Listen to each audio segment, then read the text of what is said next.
Howdy everybody, we're back with some more RPG horror stories and some bonus stuff at the end. Let's jump right into it. Our first story is going to be from user Wonder Ecstatic and is titled My DM Threatened to Put My Character in an Early Grave Because I Wanted to Have a Husband. Me and the party I was playing with had been in this campaign for 4 months or so. My friend that was also in the party and I had decided pretty early on that we wanted our characters to end up together at the end of the campaign, and we both happen to be male characters. We pitched this idea to the GM, and at the time he believed we were, quote, joking. We were not. As the story progresses, the characters' relationship becomes closer all the way up until the final battle, where they had a mini confession to each other. The DM rushed the scene and very hastily skipped on to the next segment. We didn't think much of it at the time until the ending. Alright, so I'm curious if this table is okay with inter-party romance. While it isn't much of a hot topic as say sex and how detailed that story and RP can go with sex, it is important to discuss this at the table. Some people may not be comfortable with roleplay around romance. The vibe I'm getting though is that this DM is not okay with 2 male characters being romantic, and it's not an issue with romance being a topic at the table. If you are interested in having your character romance another character or an NPC, it definitely does not hurt to chat about it above table with everyone else, as some may not want a game that focuses on that and prefer a game that focuses on friendship and fighting bad guys, and they may not be comfortable with 2 characters or more of any gender going on long tirades about their love for one another. And that's okay. I was spinning the tale of my character's epilogue where he becomes the emperor of his people, and I said that my friend and I had gotten together during this time. The DM proceeded to become flustered and even a bit angry, saying that wasn't part of the story. When we both questioned him, he threatened to kill off my character and prevent him from having a future at all. He then went on a 10-minute rant or so about how those kinds of relationships were not allowed at his game or his table. The entire campaign was hosted at my house. This led to everyone being a bit uncomfortable, especially my other friend at the table playing a druid that is part of the LGBTQ community. My other friend playing a sorcerer, also living in that house, then got up and kicked out the DM, and we haven't spoken to him since. That is just wild to me. Okay, so it was homophobia. I'm honestly shocked though it didn't come up sooner. I find that people that are homophobic just cannot shut the fuck up about the gays. So I feel like this would have been something the DM bitched about sooner in the campaign, especially when OP brought up wanting their PC to be romantic with another PC that happened to be male. I can understand not being comfortable with romantic relationships between party members at the table, but to specifically have an issue with gay ones is very immature. Also, the my table when talking to your party, I will refer to my table when talking to people who don't sit at my table when I'm talking about the games I play. But when I'm talking to my players, it is our table. We agree on things. Sure, I as the DM make final decisions on a lot of stuff, but it is our table and we all need to have input. What a fucking chud of a DM. I'm glad he's gone. Our last story is going to be from the user The Happy Hunter and is titled When the Main Character Dies, the Campaign Ends. This happened a while ago. We had a little group that always played together in different campaigns with different DMs. Over time, 2 of the people kind of fell in love, which, given their ages, 40 and 20, was a bit weird, but they were both adults, so who was I to care? It just so happened that the 20-year-old wanted to start a campaign with our usual group. We were all excited, but we quickly noticed one reoccurring problem. Michael, the 40-year-old, had a character that basically every NPC knew by name. Whenever his character met certain NPCs, he and the DM would leave the rest of us sitting in the main voice chat while they continued their conversation in a private call. These, quote, quick chats regularly lasted for an hour or more. I remember one session where they talked privately for an entire hour before coming back just to tell us they had to end the session because they weren't even close to finishing. Okay, I'm not going to really comment on the age gap. I personally do not care. They are both adults, and as long as both are consenting, that really should be all that matters. That being said, it is wild that every NPC knows a specific PC by name. It's also super rude to leave for long periods of time to do, quote, one-off chats. I can understand a Whispers channel if you're playing over Discord or something like that. I personally do a Whispers channel for situations where my players roll insight and may find something important or cool that they can act on, but those last a few minutes at most. I am not going to give up the game having a one-on-one session with a PC. It is especially rude for this DM and player to end sessions early so that they can continue their one-on-one roleplay. I personally would not want to be in this campaign at all. The worst part was that his character constantly left the party to, quote, take care of something, which always seemed incredibly suspicious. At one point, we had to visit a city that my character didn't really want to enter. When Michael's character decided to go hunting instead because he didn't want to go either, my character joined him. Everything seemed fine until out of nowhere his character's eyes turned blank and he suddenly sprinted away. I tried to keep up, but apparently couldn't. Okay, party members wandering off to do stuff on their own can be cool and can work, but you need to be careful with it. It shouldn't take hours at a time, and you should try to keep it short term. Also, don't be surprised when other players want to know what's going on or get involved somehow if you're going to be doing this sort of secret stuff. It should not stay secret for long, as people may get annoyed at what is going on. In this instance, I don't think it's being handled the best by the DM. When he returned sometime later, my character confronted him after giving a few terrible excuses for his strange behavior, and after my character pointed out more and more evidence that something was wrong, he said the magic words. Sorry I have to do this. Roll for initiative. Wait. So we have a player saying to roll for initiative? That's not how that works. If they wanted to attack, they can say they do so. But the DM's the one who makes the final call on going into actual combat. Question is was PvP discussed at this table? If not, this is massively fucked up, because depending on how the dice fall, one of these players is going to be mad at the very least. Shit like this can rip a table apart if they are not ready for it. If you are going to have PvP at your table, you need to discuss it and okay it with everyone beforehand. Everyone, all players. This was D&D 5e and I was playing a paladin. I don't remember what he was playing. After about 2 rounds, he was at critical health while I was still almost at full HP. That's when he apologized a second time, saying he was going serious now. Now, Jesus Christ, second health bar? Like, is this like an anime or like a Dark Souls boss fight? Like, what the fuck is this? He transformed into a werewolf using a special stat block. While transforming, he even said, "Oh, you really screwed up now." Unfortunately for him, the dice weren't on his side and I still beat him despite the transformation. I was ready to heal him for 1 HP, but suddenly the GM, who had basically spent the entire fight giggling, cut in. Make a constitution save. I was confused but rolled anyway. I got something like a 24. It still wasn't enough. My character was instantly knocked unconscious. I asked what would have happened if I had rolled a natural 20 and she simply replied, "He probably would have just killed you." I'm sorry, what? Special stat block, fine, homebrew isn't illegal, but a 24 doesn't make the save. And also saying that either someone's PC or some other force would have killed a character on a nat 20 is really fucked up. And the DM's giggling like this is some sort of fucked up gotcha moment. To be honest, fuck this table, I would be out. This sort of PC favoritism is beyond bullshit, and I hate this kind of shit. When my character woke up, he was in the demon realm face to face with a big bad evil guy who told him that he should have kept his nose out of things that didn't concern him. Then, fade to black.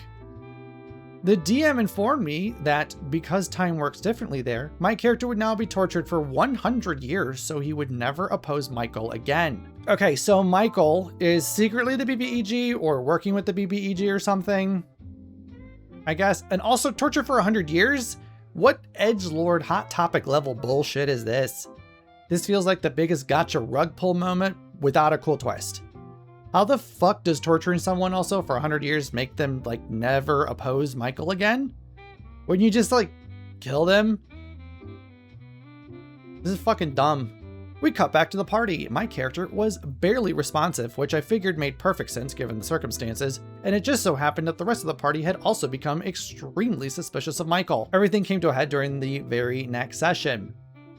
I don't remember exactly how it happened, but somehow he made it even more obvious that he had ties to the BBEG. The party confronted him, and after the same kind of back and forth he had with my character, he once again said the magic words, "Roll for initiative." Okay, again, why is Michael calling for fucking initiative? Twists where a party member is secretly evil or tied to the BBEG, they can be really cool. But don't make them some edgy OP anime antagonist that just wins because the cutscene calls for it bullshit. Nobody enjoys that crap. He got his ass handed to him while my character simply stood there, doing nothing. Okay, so did OP opt to stand there, or were they forced? Because the DM forced them to be catatonic, that fucking sucks and takes player agency in the shittiest way possible. At the end of the fight, he tried to explain himself. He claimed he never wanted any of this to happen and that he felt sorry for what had happened to my character. That prompted my character to finally speak.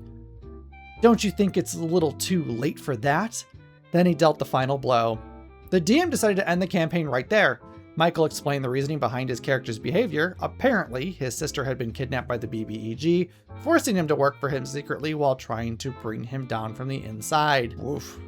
After that, the two of them continued playing the campaign by themselves, which probably included role-playing the 100 Years of Torture in the Demon Realm. Yeah, they were like that. I'd be done with them, and I would not want to play with them anymore as people. They can run their one-on-one campaign elsewhere. This is such a horribly done PC works for the BBEG twist. If Michael is supposedly a good guy, why couldn't they explain ahead of time that their sister was kidnapped and they needed help, like when the party was confronting them? But instead, they tried to kill a PC and then the entire party. The lack of respect here for everyone's time and agency is a huge no-no for me. Now, I can understand someone might have a greater tie to the main plot than others, but to fuck off for an hour plus at a time to privately roleplay and then try to kill players later on is bullshit. I would move on, I'd set up a new table without them and just call it a day. Let them write their crappy fanfic together and just be done with it. So I know we're technically done with RPG horror stories, but I figured it'd be fun to touch on some quick Warhammer 40k tabletop horror stories I found. These all are kind of in a thread together, and that thread is titled, "What is the worst experience you've had with someone playing 40k?" And this was on the Warhammer 40k subreddit, so I figured it'd be kind of fun to quick fire through some of them and just quick react. So here they are. I just had an experience a couple of weeks ago that is definitely the worst experience I've had playing against someone. He was playing Drakari or Dark Elves, and the entire game he was attempting to rules lawyer in his advantage. Whatever, I'd had that before was with very competitive players. It's annoying because it's a casual match, but whatever. End of the game comes and he lost by 13 points. He then says, well, my army is painted, so there's 10. Then proceeds to go through the entire game and find where he could change something to win. Round 4, he didn't do a cleanse, which is an action you can take. So he says, I will take back the shooting with these 2 units, round 4, and do a cleanse, so I'll end ahead of you now and win. I was just shocked, like, what the fuck? I just told him, okay, yep, you won, and left. Added him to my do not play against list. So looking at this, big no-no with this is, so like, it's one thing in 40k, like, to do like a post game breakdown for yourself, where you're like, oh, if I had done this differently, maybe I could have scored better and like won. But to actively be like, I'm gonna just change time in history, I'm gonna rewrite that shit, is you don't really get to do that. You could have been like, it'd be one thing if this guy was like, hey, if I had like not shot it with these 2 units and I had like cleansed, I would have gotten like, you know, an extra 5 points each, and that would have given me the extra 10 needed to win. You know, that kind of thing is okay, but to sit here and be like, well, I'm gonna take backseat and then fucking win that way is fucking child. There was a guy that used to come into my store that demanded that you roleplay every activation and every turn and every dice roll using his headcanon. And God forbid you didn't, because then you would get lectured about why his headcanon is the best headcanon. He played Imperial Knights and his favorite was this one that was spray painted gold, and he would carry it around like a baby. And God forbid you played an Imperial army and didn't already surrender at the beginning of the game to fit his headcanon. He would complain. He got kicked out of the store. He was a twat waffle after he cried, and I mean openly wept, over the fact that he dropped his spray painted big gold Imperial Knight. Okay, role-playing activations, so like being like, oh, my Imperial Space Marines are going to pull up their heavy bolters and they're going to let loose a volley of fire at your... Some people do that, some people don't. You don't have to, it's not required. And God forbid you sit there and bow down to somebody's fucking headcanon for shit. Headcanon's cool. It's cool to have your own like idea for like your custom Chaos Warband or, you know, Space Marine chapter or whatever. But like, do not force that headcanon on people where you're like, you know, my super cool Marines can never die because this is the best snapper in the world, blah, blah, blah. Like, no, don't do that. Now, crying over like dropping a big Imperial Knight, I can understand that. For those of you who don't know, Imperial Knights are big stompy robots, basically, that are for the Imperial side. Generally, there's also a Chaos Knights version of it, which are like the more evil. Lots more spikes and chains and whatnot. But Imperial Knight models, especially the higher point cost ones, tend to be expensive. A lot of them are what we call Forge World, which means they are like a special made set of minis. They're not just like the normal minis you buy from the store. They are special made by Games Workshop, and so they are a lot more expensive. And so I can understand crying if it's a big Imperial Knight, because 1, it was probably quite expensive, and 2, he probably worked quite a bit on it to paint it and make it. That being said, Don't force your headcanon on people, you're an asshole. This one is, their kid kept picking up my minis mid-game, dropped a couple, breaking them, and the father basically shrugged it off, didn't discipline the kid, etc. I'm pretty understanding, to be honest. Nothing was damaged beyond repair, and I'm not going to yell at a stranger's kid in public, so just whatever. He was pretty cool up until that point, so I just decided to chalk it up to a gentle parent. That's another topic. Then the kid put his full weight on the edge of the table, the foam board acting like a lever and catapulting like 1,000 points of my army onto the granite mall floor. Lamau. Okay, couple thoughts on this. One, parent, please. If you're gonna have kids, fucking parent your kids. That, to me, that's the biggest issue here. And teach your kids to be respectful. 2, do not, under any circumstances, touch another person's minis without getting permission first. There is a lot of pretty minis that people paint out there. They put a lot of work and time and effort into them. I do with mine. I would freak out if somebody just picked them up and started fiddling with them. Some of the minis out there, like the Games Workshop especially makes, are notoriously fidgety or easy to break because they're not like, there's not a lot of like thickness to the plastic. So it is understandable some people do not want to take a chance on stuff getting dropped. And Games Workshop minis have a tendency to be quite expensive. You can be spending $50+ for like a squad of 5 Marines potentially.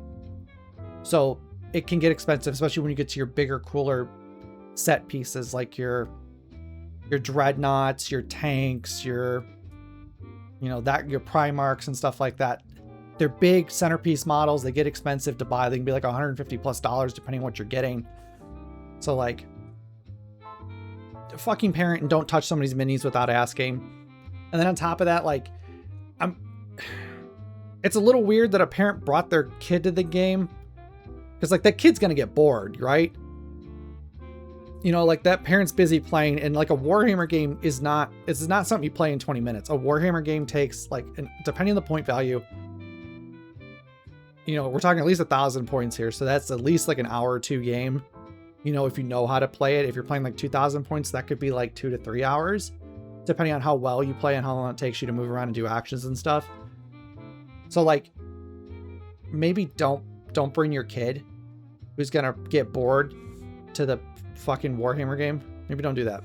There was a guy that ruined my local game shop, was loud, obnoxious, a fucking idiot, cheating constantly with the tangents if you did something he didn't like, but the shop owner refused to ban him because he was a big spender. Highlights include backhanding an opponent's tank out of the way. That's a fucking big no-no. Don't touch somebody else's minis. Don't knock over somebody's minis on purpose. Taking photos of the inside of people's army books without asking. That's fucking weird. You can get rules and stuff online. Fucking weird of you to sit there and be taking... That's just weird to me. It's not necessarily a big red line. That's just fucking weird. Offering to buy people's models or armies at lowball prices and threatening them when they said no. I'd be curious how they threatened somebody. But if you're going to offer to buy somebody's minis from them, don't be an asshole. Don't lowball somebody. And then if you do lowball them, don't be shocked when you don't get a serious reply or you're told to fuck off. Don't throw a hissy fit when you're told to fuck off when you're acting like an asshole. This person responded with, first game ever, told the opponent as such. So first game ever, if you know you're playing against somebody it's the first game ever, you're probably not going to want to bring like a meta list. You're going to be expected to teach them here. Like, it's going to be a lot more casual of a game. It's not going to be, if you're like to play competitive, it's not as like competitive and like hardcore. Guy shows up 30 minutes late, texted him wondering if he was okay. Guy responded with, yeah, just forgot. Was about to leave then when he showed up. Doesn't apologize, doesn't thank nor offer to reimburse me for his table fee, just walks up to me and starts unpacking his minis onto the table. Okay, I guess this is Warhammer. I say I have the chapter deck and ask if he wants to pick a layout so I can start setting up the table. No, we'll just play this one. Shows me his phone with the layout, then proceeds to respond to people in the game shop's Discord. I'm in that Discord, I get the notifications. Long story short, it was pretty awful. Even though I won, I couldn't wait to get out of there. Haven't played since. If there is if there's a fee to play at the table, you should probably chip in for it, unless the person's like, oh no, I really wanted to learn this. Like, thanks for teaching me. I'll cover the fee or something like that. Don't be late. Don't be an asshole. And part of Warhammer is you need to actively be talking. It is a social game to it is a social game to an extent where you need to be actively talking with your opponent. Either just like, obviously you should be nice and talk with people, but like you're supposed to be like talking through what you're doing, what your minis do, because there's a lot of rules to Warhammer.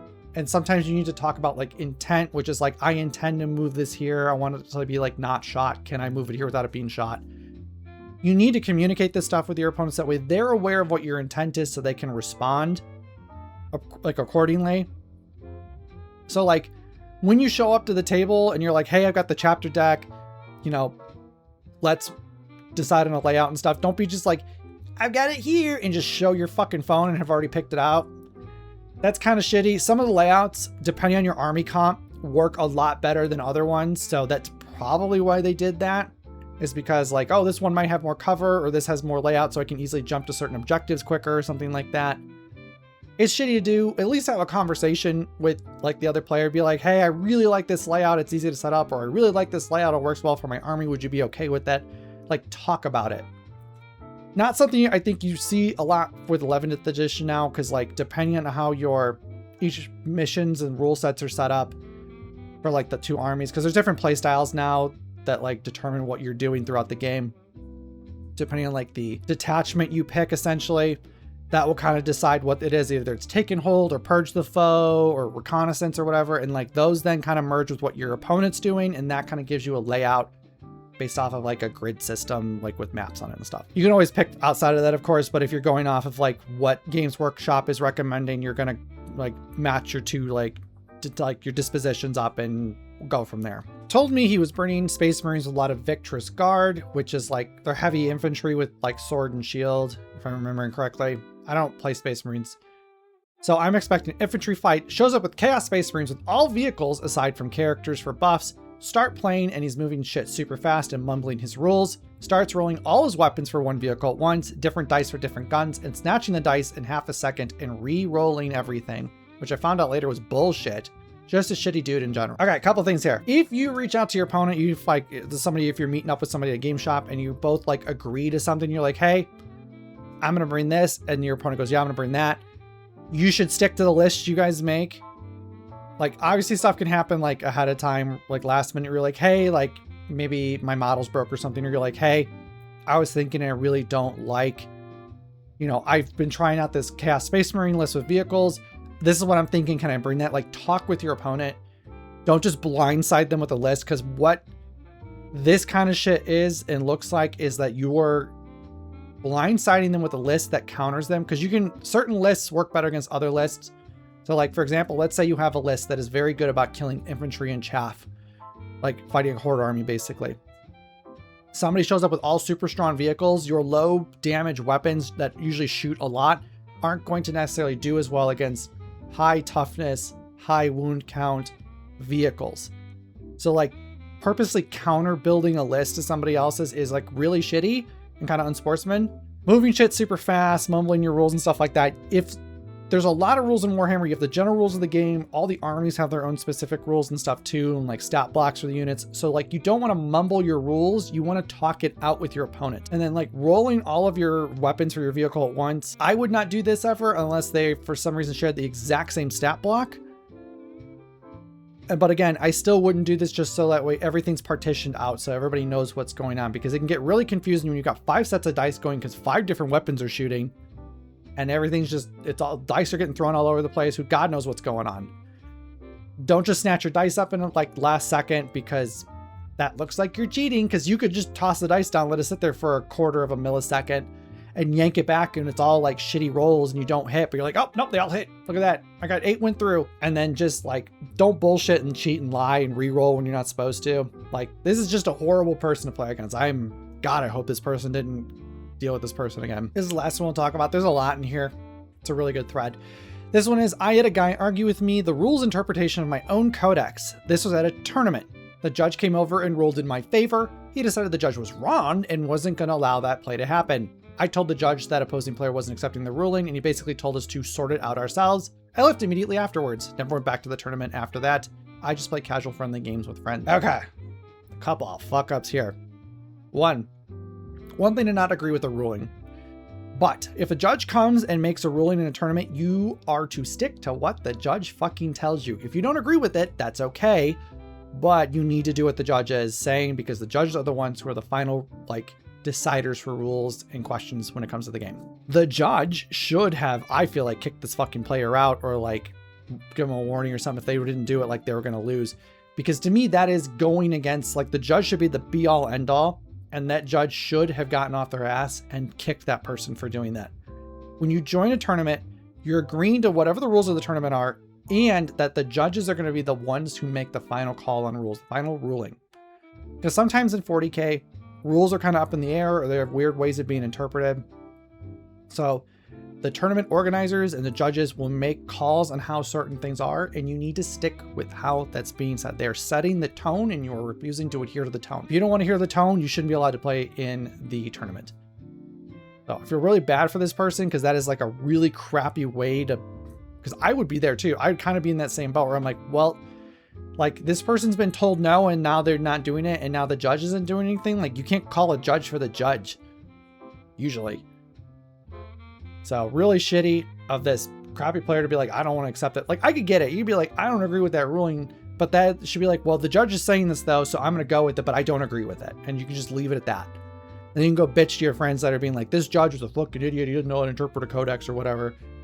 You know, while it is also making a call about somebody else's fucking codex and not his. Like maybe he plays that army or whatever, but I don't know. I don't know, Chief. Alrighty guys, that's gonna be it for me today. Thank you guys all for hanging out. If you're enjoying the video, hit that like button, subscribe if you have not, so I pop up in your inbox every week. Other than that, I'd love to hear comments, any of the stories we talked about, any of the tabletop stuff. Let me know if you enjoyed that. I will see you guys all in the next video though. Bye everybody.